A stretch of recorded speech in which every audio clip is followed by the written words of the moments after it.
Bismillahirrahmanirrahim. Assalamualaikum warahmatullahi wabarakatuh. Alhamdulillahilladzi an'amana bi ni'matil imani wal islam. Wa nusalli wa nusallimu ala khairil anami sayyidina Muhammadin wa ala alihi wa sahbihi ajma'in, amma ba'du. Syukur alhamdulillah kita bisa berjumpa lagi di channel ini.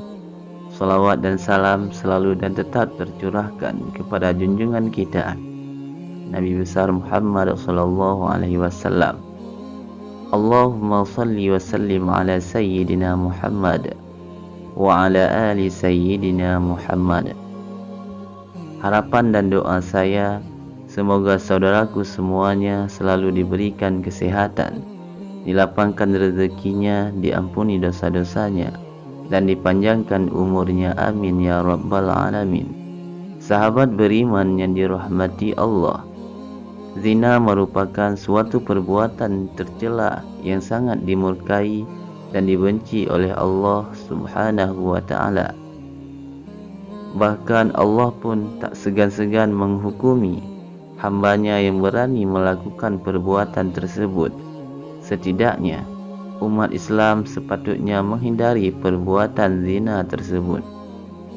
Selain dapat membuat Allah murka, ternyata perbuatan zina akan menimbulkan 3 hal berbahaya bagi para pelakunya.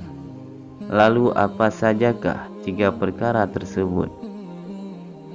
Yang pertama adalah membuat Allah subhanahu wa ta'ala sangat murka, dan Allah sangat membenci perbuatan zina, dan Allah subhanahu wa ta'ala telah melarang umatnya melakukan perzinahan yang sangat buruk dan tercela itu. Allah subhanahu wa ta'ala berfirman, janganlah kamu mendekati zina, sesungguhnya zina itu adalah suatu perbuatan yang keji dan suatu jalan yang buruk. Al-Quran Surah Al-Isra ayat 32.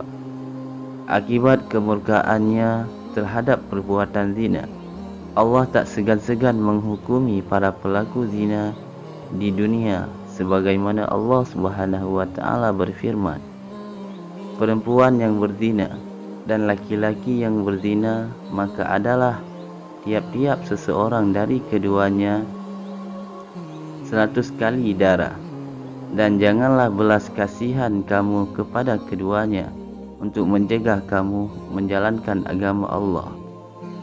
Jika kamu beriman kepada Allah dan hari akhirat, dan hendaklah pelaksanaan hukuman mereka disaksikan oleh sekumpulan orang-orang yang beriman. Quran Surah An-Nur ayat 2. Lalu yang kedua, menghilangkan cahayanya dan keindahan wajah seseorang. Allah subhanahu wa ta'ala akan membuat aura wajah seseorang yang gemar berzina menjadi gelap. Sebab Allah subhanahu wa ta'ala hanya akan memancarkan cahayanya pada wajah orang yang gemar bertaubat berbuat kebaikan. Sedangkan Allah subhanahu wa ta'ala akan memudarkan cahaya di wajah para pembuat dosa, sehingga yang gelap dan muram yang akan tersisa.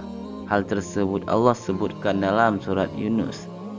Di dalam ayat tersebut Allah subhanahu wa ta'ala berfirman, dan orang-orang yang mengerjakan kejahatan akan mendapat balasan yang setimpal di hari akhirat, dan mereka akan ditutupi dengan kehinaan, dan tidak ada bagi mereka seorang pelindung pun dari azab Allah.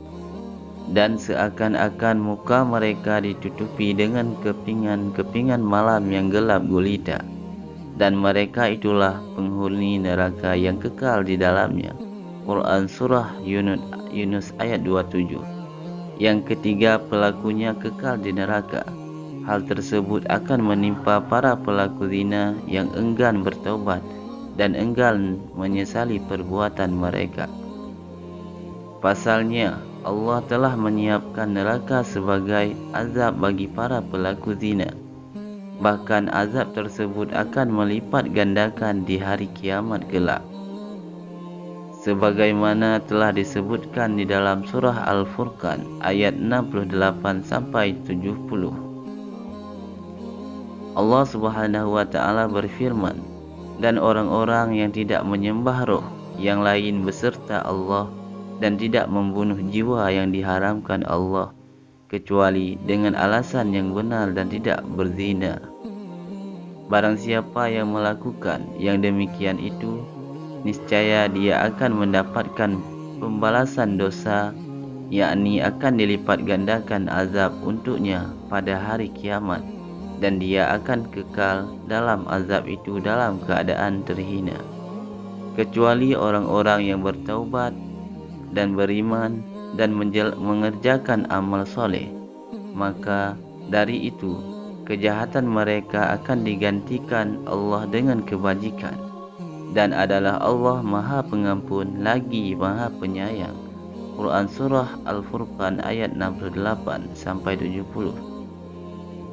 Sahabat beriman yang dirahmati Allah, demikianlah 3 bahaya yang dapat ditimbulkan dari perbuatan zina, yaitu dapat membuat murka Allah dan menghilangkan cahaya kebaikan di wajah, dan menyebabkan seseorang kekal di neraka, serta mendapatkan azab yang berlipat ganda. Karena kita sudah mengetahui bahayanya zina, hendaknya kita sebagai umat Islam menghindari dan dari perbuatan keji tersebut. Wallahu a'lam bishawab. Hanya inilah yang dapat saya bagikan.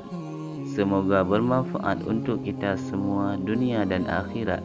Amin ya rabbal alamin. Assalamualaikum warahmatullahi wabarakatuh.